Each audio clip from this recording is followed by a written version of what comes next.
Good evening and welcome to October 2nd, 2023, Common Council, City Connersville. All rise for the Pledge of Allegiance, led by Diana Phillips.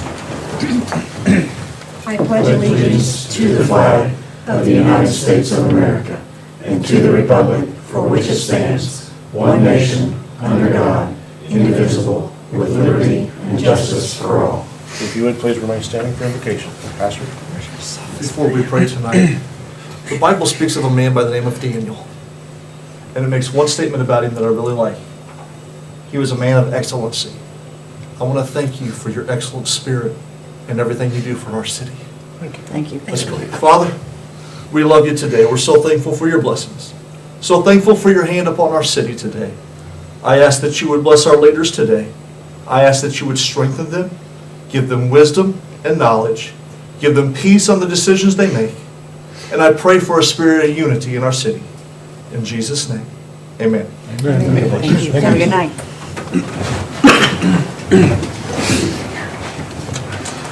Okay, I'd like to welcome everyone this evening. And if I start coughing, I apologize. My allergies have gone rampant. We'll begin with roll call. Councilman Warner? Here. Councilwoman Barrett? Present. Councilman Williams Jr.? Present. Councilwoman Phillips? Present. Councilman Robb? Councilman Gray? Present. Councilman Collins? Present.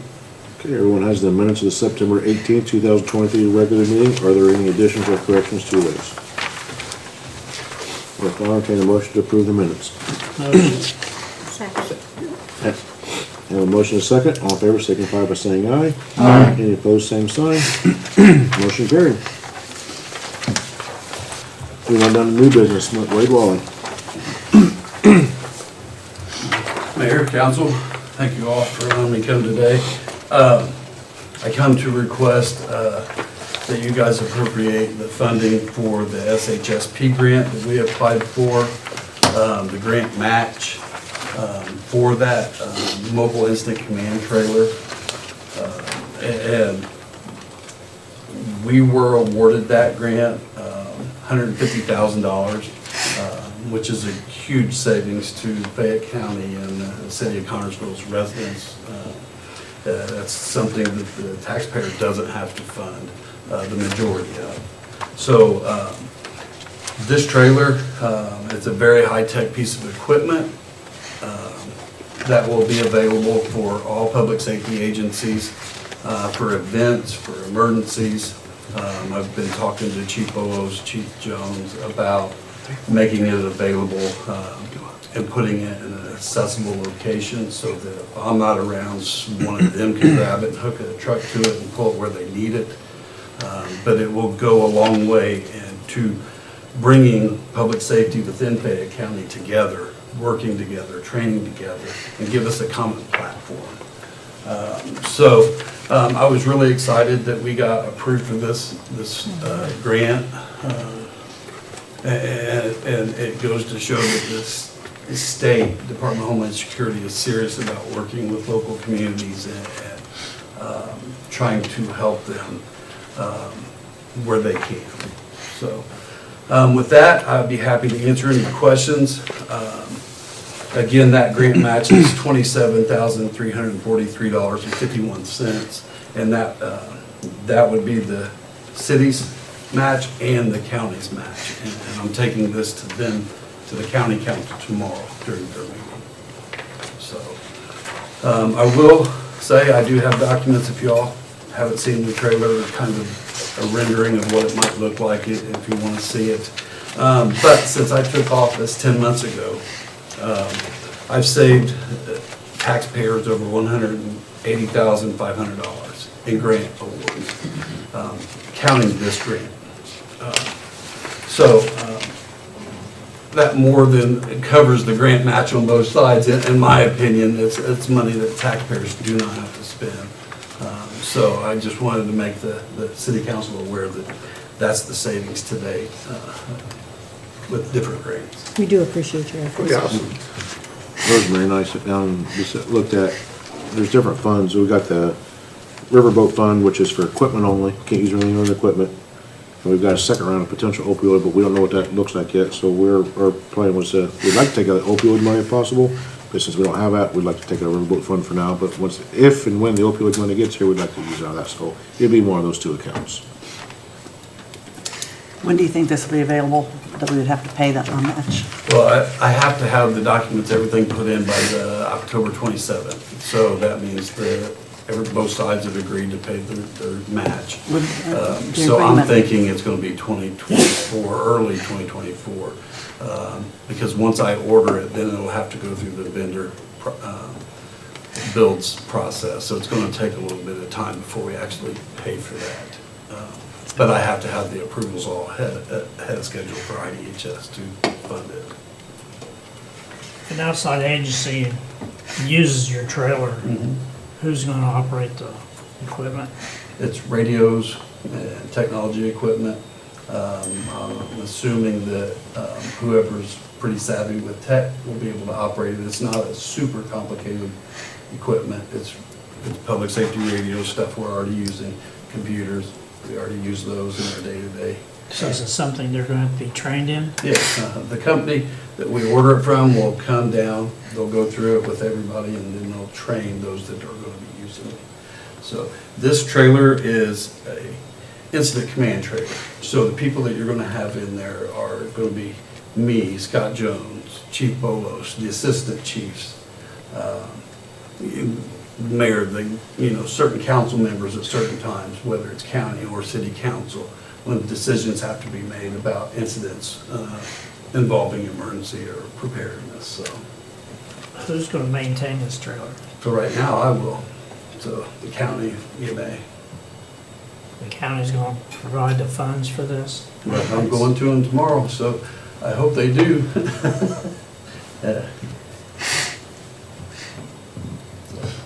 I know that other agencies has had these trailers, and don't get me wrong, I understand your want on this. Being in emergency services, I get that. But there's been a lot of problems with funding for those after you get the nice shiny truck, then nobody wants to maintain it. Everybody wants to kick the rock down the road, so to speak. So I would think that you or someone would want some kind of contract drawn up to where this is how much this is going to cost and this is who's going to pay for it, Well, to make right sure now- it's well maintained. Sure. Right now, I don't feel that's necessary because of the warranty that will come with it, so anything that breaks down. But average use, I mean, outside of refilling gasoline for generators, I think if a department is using the trailer and they burn through gasoline for the generator to make it operational, then they can just refill it. Most of our departments have a gas can. That's really the maintenance part of it. It's making sure we have oil, and that's stuff that I will maintain as part of, preventative maintenance things as well. So I do it with my truck, with my other generators that I already have, so I'm maintaining those. So this is really not going to be that much of a difference as far as cost. Now, where we're looking at some cost is, when we have to pull it somewhere. Who's going to pull it, who can pull it, who should pull it. I'm not opposed to having somebody dedicated on each department, to pull a trailer as long as they know what they're doing. You don't have to have a CDL to pull this. Absolutely. So, as long as they have a strong enough truck and they can back a trailer up without running it into a lake or something like that, we're good. So, but, right now, and I've reached out, I've sent an email to all department chiefs and asked them to give me their logo that they would like to put on the trailer. It's not, I don't want to say it's Fayette County resource, it's Fayette County's, including the city's resource. So, I want to make sure it's representative of everybody that will be using that. I mean, I understand that there's a warranty on a shiny penny, but once that penny loses its shine, that's where I'm talking about. So you're talking possibly later on when radios go bad and we need to update a radio. Yeah. I would say we have a minimum of 5 years before I need to really start worrying about radios. We'll get the radios in it that we need now to have interoperability between all departments, kind of what we've been working for all along. So we're looking 5 years down the road. for replacing. Now, we can't say that there's not a bad part in something that breaks down. Yeah, right. If that happens, I'll deal with that. Whatever that has to happen to get it fixed and operational, so. Now, there's several other local county agencies that has one of these trailers. Oh, if they do, I'm not aware of it. So I know the sheriff's department has a trailer that hauls their side by side. I thought Liberty had one also. Oh, are you talking Rush County? Liberty doesn't that I'm aware of. I know Rush County does, but I'm not gonna ask Rush County to use their stuff because then it takes it out of service in case they need it. And let's say we have a tornado outbreak that hits multiple counties. I'm not gonna ask Chuck Kemper to borrow his trailer whenever we have opportunity to fund one ourselves. What I'm saying about that is usually there's like 3 or 4 counties get into like a co-op where they share these expenses. Those are district, if you're talking about the District 6 Health Coalition, so that's a healthcare coalition, they have their own equipment, but they do something totally different Right. than what I'm doing. Now- I'm talking about just an agreement between you and the nearby agencies. Yeah, we can explore that. If you'd like to sit down with me, we can go over and kind of look and see what we could do. But I know that that's occurred in other Yeah. counties. The thing I worry about with, and I'm all about MOUs and providing mutual aid, but we still retain ownership. We still are head over our own departments in a mutual aid agreement. When you build a coalition together, that puts somebody else in charge of what you're doing and what you're using your equipment for. So I'm hesitant on doing that, but not opposed to learning more about it. Right.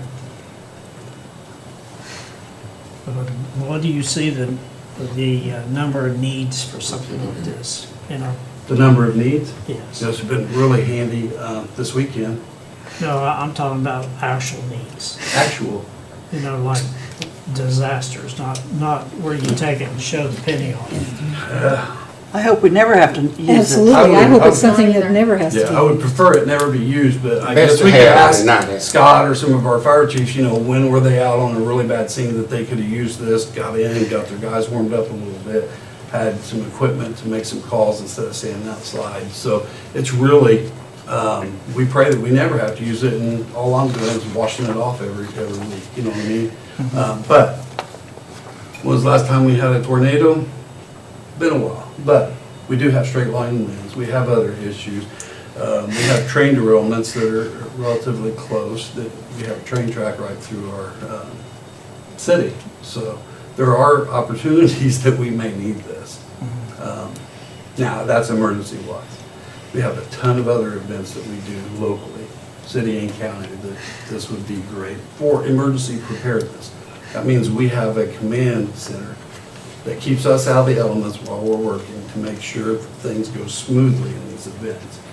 This weekend, for example, I set up my radios right next to the police and fire department at the food truck battle. I ran comms for that. I sent out a comms plan before that event, and then I help direct traffic, things like that. So I am building a team of volunteers that will help with some of this stuff, but again, I want to make sure that the council is fully aware this is a shareable resource.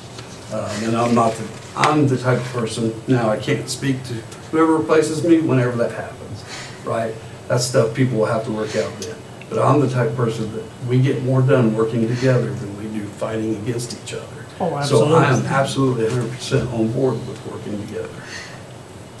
Wade, have you explained to them all the capabilities? So- I mean, like, for use like in real disasters? Right, so Yeah.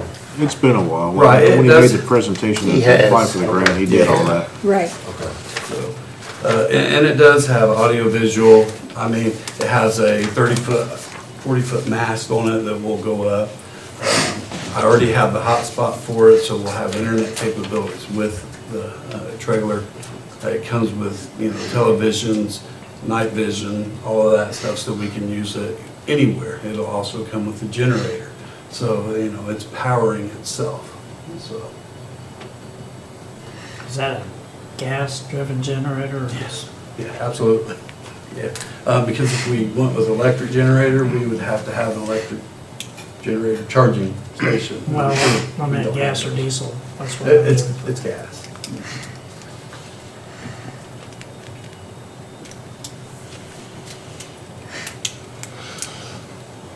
Nobody I don't else has have any more more questions? I'll make the motion. Second. I have a motion and a second. All in favor signify by saying aye. Aye. Any opposed, same sign. Motion carried. Thank you. Thank you, Wade. Thank you, sir. Down to item B, approving the pending ordinance 3910, cost principal for spending federal funds. Rosemary, you explain that? This is a requirement per State Board of Accounts. What this is, it says, when you receive federal funding, there's guidelines and principles you have to follow to be able to use those funds. And it's something that we followed already, but they just wanted to make sure we had the process approved. Any questions or comments for Rosemary? If not, I'll entertain a motion to approve pending ordinance 3910 on first reading. Motion.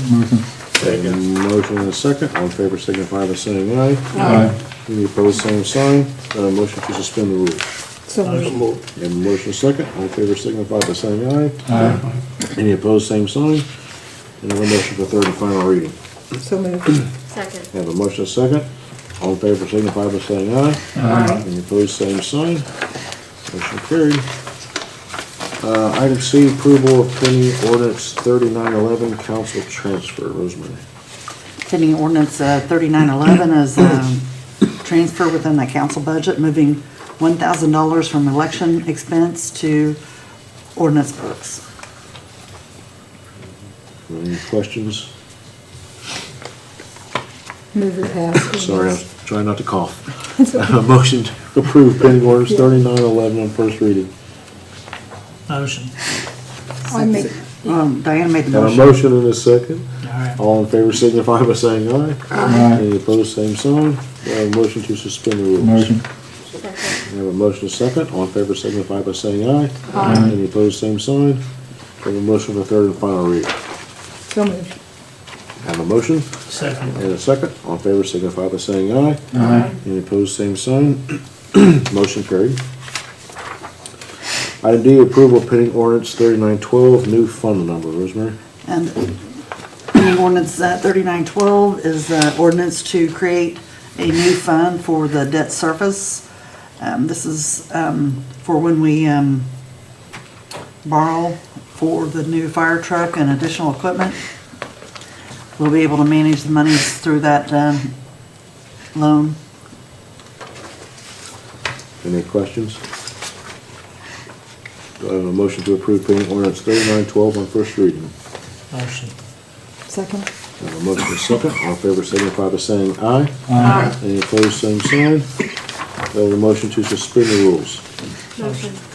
I have a motion and a second. All in favor signify by saying aye. Aye. Any opposed, same sign. Do I have a motion for third and final reading? Motion. Second. I have a motion and a second. All in favor signify by saying aye. Aye. Any opposed, same sign. Motion carried.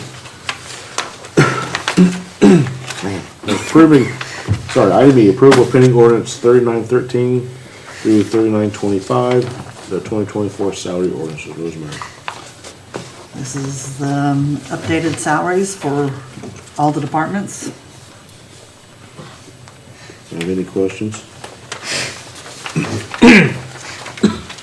I have a motion to approve pending ordinances 3913 through 3925 on first reading. So moved. Second. I have a motion and a second. All in favor signify by saying aye. Aye. Any opposed, same sign. I have a motion to suspend the rules. Motion.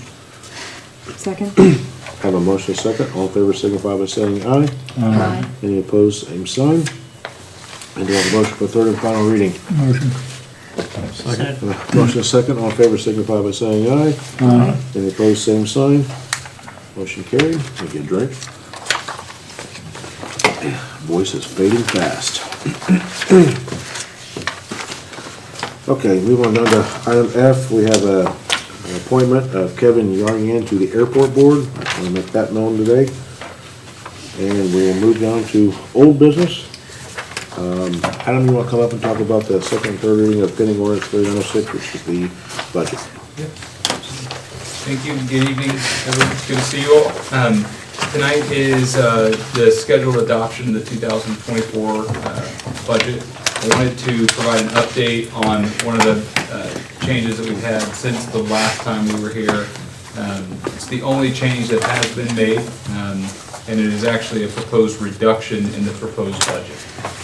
So just a couple of steps back for the residents and for the record, the budget that was initially proposed included a 3-year levy growth appeal. So just to kind of context, each year the council has the option to pursue the kind of entitled maximum levy adjustment, okay? And that amount for 2024 is capped at 4% per year. If you qualify for an appeal, if a unit qualifies for an appeal, you can get an additional increase to that levy. There's different criteria for levy appeals.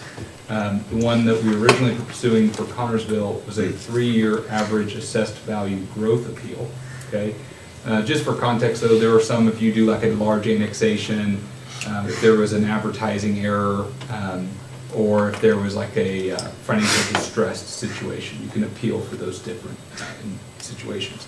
The assessed value growth appeal is relatively straightforward in that it looks at the 3-year assessments of the city versus kind of the 3-year maximum levy growth quotient and compares those two averages. And if the city is over 2% higher than that average over the last 3 years, then it qualifies to appeal its levy based on assessed value growth alone.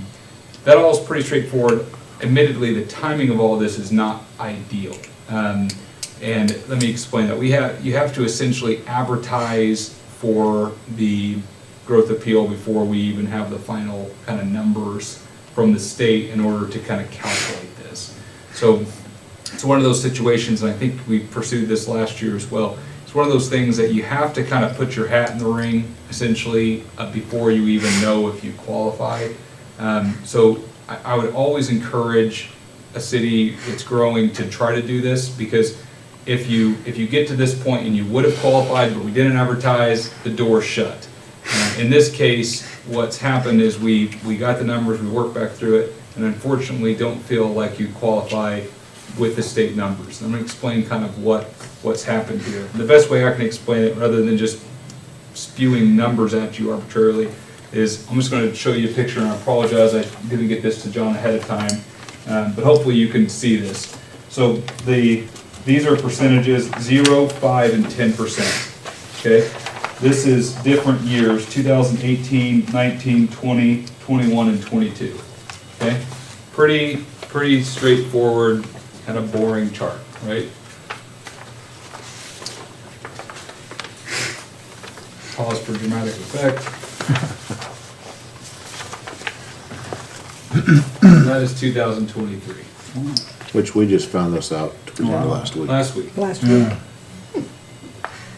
Now, I spend all day trying to forecast, okay? And I'll be the first to tell you a budget is an educated guess.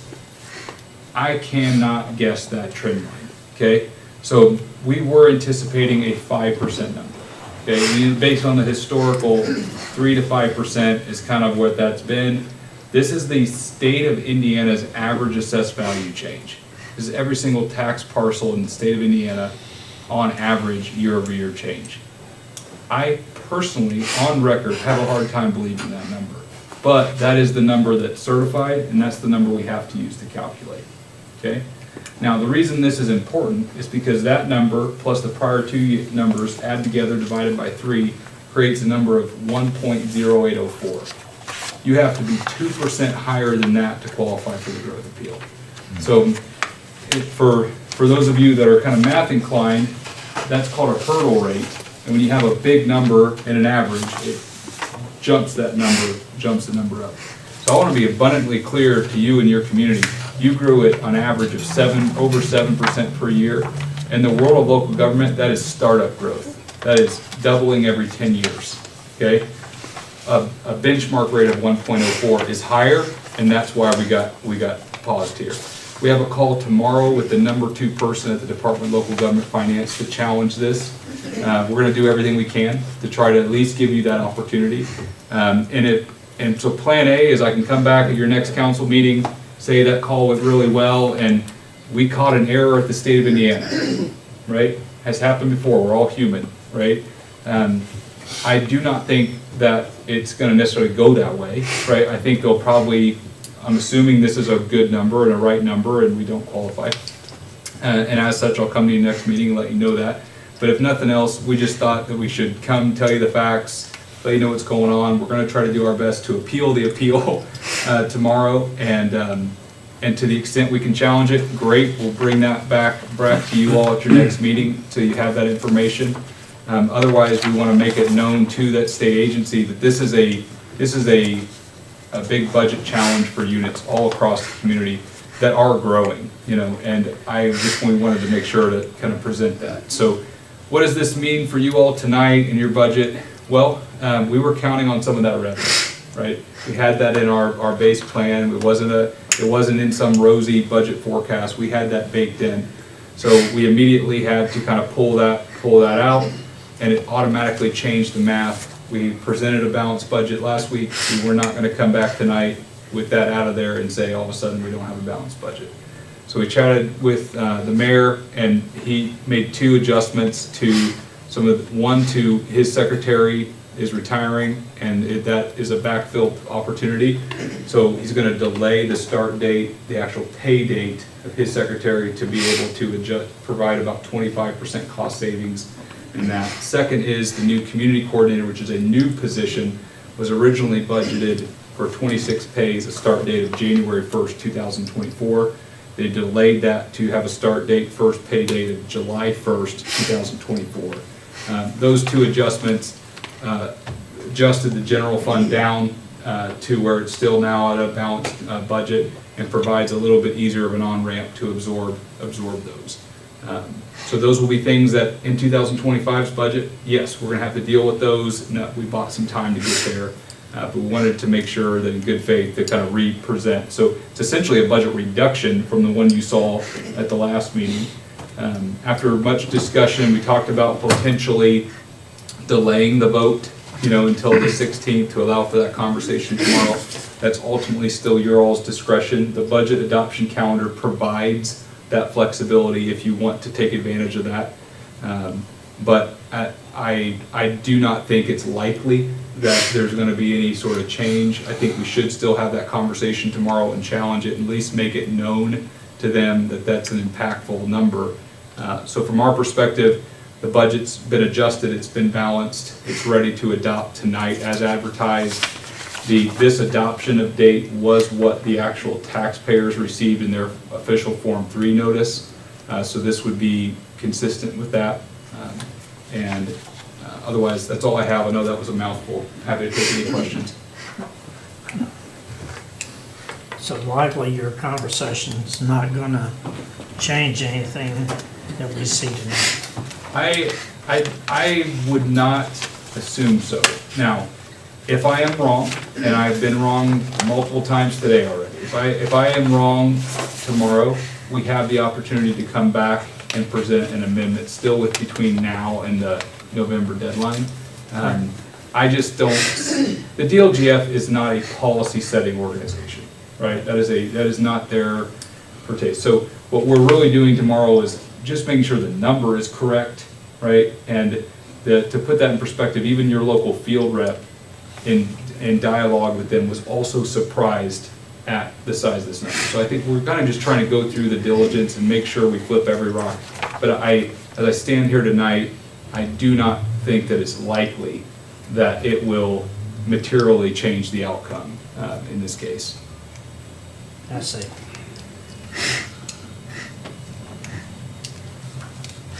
I appreciate that, and I think a lot of times, though, a lot of people come up here and they propose things, and a lot of times it's, hey, we got to get it in, we've got to get this date on, you're saying that we have some time. Yes. And because of that, you didn't find out about this until last week. Right. After we'd already started the budget. So I think the wisest thing to do with the time that we obviously do have, take that opportunity and just wait for 2 weeks. Yep. Yeah, and that's your all's pleasure. We designed the budget calendars to give you all option to have sort of these moments because we don't want it to be, we want to make sure you all are comfortable with it. So I would make a motion to, go ahead. Oh, I was gonna say, I'm comfortable either way. If we go ahead and adopt tonight and we find we can't do it, we can always make an amendment to the budget at the next meeting. I like that you're saying it's balanced, Either way. but I just feel like, hey, what other surprises that you might find out tomorrow? And if you don't, then no big deal. We're still balanced. We're ready to go for another 2 weeks. So on that note, unless somebody else has something else to say, I was make a thinking I'm motion. fine either way. I would make a motion to wait 2 weeks.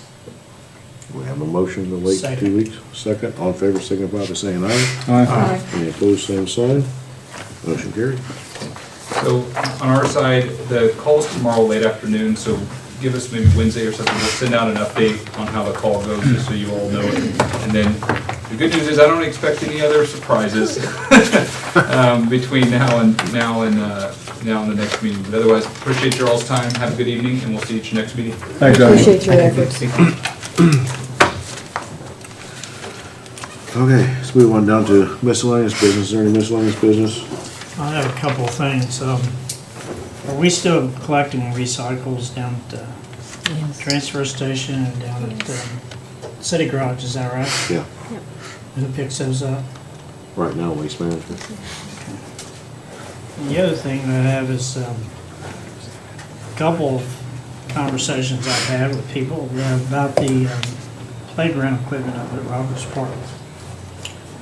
You know anything about that? The damage it has up there? That was part of the grant proposal to replace that. So yeah, with Oak, we want to do it at the same time, Oak, we can't do it that way now, so we gotta do one first, then do the second one. But, We went through and repaired everything that was broken and damaged on it. There's some things that can't be fixed. We have replaced the slide with a panel, and we have patched another slide, and then we are waiting to hear back from a gentleman who has patched part of the flooring in the past, and we want him to come back and patch the rest of the flooring that does have holes. But he's currently overbooked at the moment, and so we're just waiting to get on his schedule to come and finish off the rest of the flooring. now, when you say flooring, are you referring to the expanded metal that has deteriorated and when they walk on it, their feet have gone through it? Yes, we have been observing this all summer, and we've been trying to get on this gentleman's books, and he knows that he needs to get with us. He's just very busy right now. But yes, that will cover the flooring of the playground. So, right now, it's still a hazard though, right? I'm sorry. Today, it's still a hazard, right?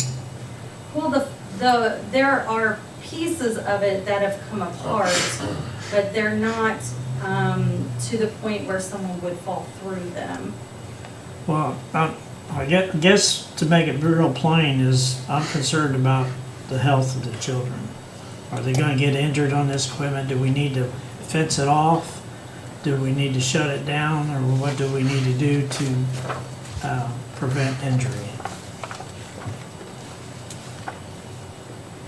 I mean, I can definitely look into closing it down, but there will also be there'll be some upset individuals, because it might take a little bit of time before we can get it. Well, you know, it's either upset individuals or injured people. Have you had anybody get injured on the playground equipment? I have not heard of anyone. And we are doing our best to fix it as we can fix it, and as quickly as we can fix it. Okay. Because I had a gentleman that was really upset, contacted me, his granddaughter foot fell through his, he explained it as expanded metal. I seen pictures, but I didn't see the actual foot going through it, so I can't tell what he actually was talking about, other than he's telling me that her foot went through this expanded metal, and he had to work at it pretty diligently to keep her from injuring her foot by pulling it back out. Did he notify the park department? I don't know if he did, I don't think he did. But when did you get this information? Yeah. And why didn't you call Marla immediately if it's that Well, important? one thing I don't Why are you bringing it have, up I at don't city have council Marla's meeting? number, number one. You don't have Marla's number? No, I He don't. does, we've spoke over the phone multiple times. No, we It's the haven't. park office. Yes, we have. No, we never have. I have never spoken to you. Okay. But, I did not hear anything about this, and it would have been nice to have been notified right away. absolutely, and I made that comment, I said, did you go to the parks office and tell them about it? No, I was so angry that I just left. Why wouldn't it have been your option to have gone to the Parks Department? If you don't know her number, you could have gone to the Parks Department in person and reported it? Well, I mean, if somebody told me that and somebody was injured or may have been injured, if I didn't have her number, I would make every effort to notify her right away. my offer to repair the parks equipment last year, the same equipment, last year when the other park director was there, and I never heard anything back. Well, that's So not that was a no. now. That That was a no then, No, I'm not capable of driving to the parks department and talking to Marla in person. in person. No, There you go, thank you. Can we move on? Are you done? are you the mayor? I'll make sure you get both phone numbers. Thank you. Any other miscellaneous business? Oh, I would like to congratulate everyone on the food truck battle Saturday. It was phenomenal. The weather was wonderful. There were so many people and everybody had a great time. We had positive comments all day long. If you didn't go, you missed a wonderful opportunity to have a great day. More food than anybody could eat, and vendors and bands, and the mood was positive the whole day. I heard nothing negative, and it was just a great day. Oh, and thank you. I want to remind everyone that Wednesday is a day of sharing in Connersville. There are a lot of, I'd ask you to come up and talk, but you'd kill me, so I won't do that. And so if I forget anything, tell me. But there are a lot of sites around the city that are being uplifted, and the Chamber of Commerce building is one. There's going to be some landscaping. I don't know all the locations, but we have, over 200 volunteers that are going to come and donate their services, and we appreciate that, and it should be a great day. Last year was really good, and this one I think is even going to be better. Thanks for reminding me of that. That's all I have. Any other miscellaneous business? Anybody from the public have anything to say? Speech time. Oh, they didn't tell you to give a speech. Oh, sorry. Eli I gives speeches, come on, stop it. If not, I'll take a motion for adjournment. So moved. Take a motion second. All in favor, signify by saying aye. Aye. Any opposed, same sign. Motion carried.